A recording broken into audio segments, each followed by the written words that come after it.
For today's video, ayan, magpapalambot tayo ng ano. Ayan. Lalagyan lang natin yan ng ano. Konting bitchin at asin. Tansya-tansya lang yung asin. Ayan. Papakuluan lang natin yan. Luto na yung ating baboy. Napalambot ko na. Gigisa na tayo. Ulit. Ayan, bawang. Huwag lang tumilamsik. Takot na takot eh. Ayan na. Ang ating luluto tayo ng pork with veggies. Ayan. May cauliflower yan eh. Gusto ko maraming sibuyas. Kahit hindi ako kumakain. Gusto ko maraming sibuyas. Kasi mas masarap pag maraming onion. Ayan. Lalagay na. Dahil okay na yung sibuyas natin. Medyo ano na. Lalagyan natin ng hirap talaga pag ikaw nagbibideo. Ikaw pa nag-ano. Lagyan tayo ng seasoning. Masarap talaga pag may seasoning na ganyan. Tapos maglalagay tayo ng toyo. Yung natin lalagyan ng kung ano-ano pa. Ito lang.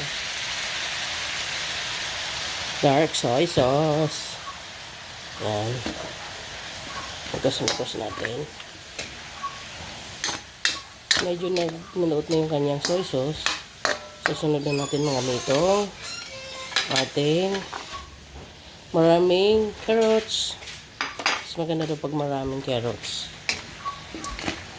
Yan o. Diba? Dumami na siya. Yan. For the meantime, pakatin mo na. For the meantime, takpan mo na natin. Ito na yung ating niluluto. Aba. Pero mga malambot na yan. Oh. Lambot na yung baboy.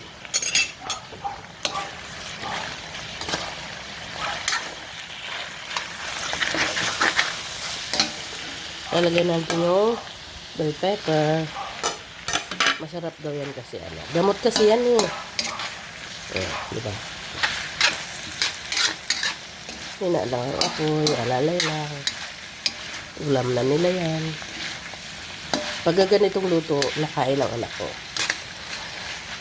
Dahil nga vlogger ako, mahirap lang kami. Nagluto ako ng ayan na ang ating nilutong ulam.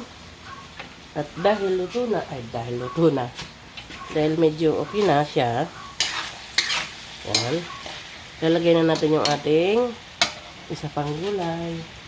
Huwag kayo mag-alala mga dahil ito ay ilalagay natin cauliflower. Yan, para lang may gulay ang aking anak. Kailangan may ganito. Yan.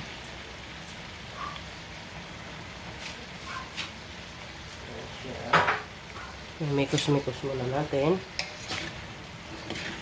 Diba? Ulam na. Perfect. Perfect na. Diba? At dahil kulang pa yan, lalagay natin lang. Lalagay tayo na. Ayan, ilalagay natin yung pork. 1 cubes. Tapos maglalagay tayo na ito. Oyster sauce. Isa lang. Sachet lang. Dahil gusto ko nito mayroon konting garlic, lalagay tayo ng konting garlic lang. Yan. Okay. May mikos-mikos na natin yan. Mikos natin. Sana yan. Baka hindi matunaw yung ating ano. Yan. Tatakpan na natin ulit. Ito na po.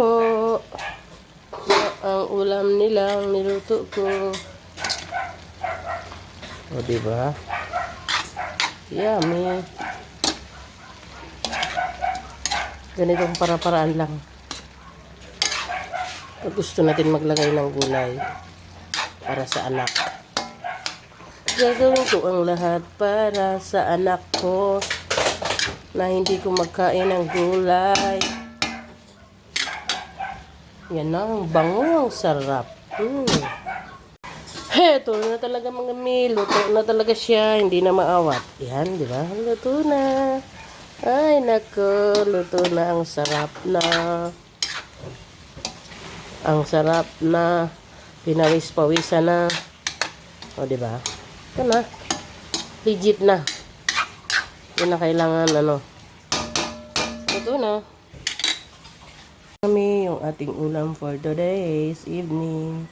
Pero hindi ako kakain yan. Ayan. Fork with collie. Ayan.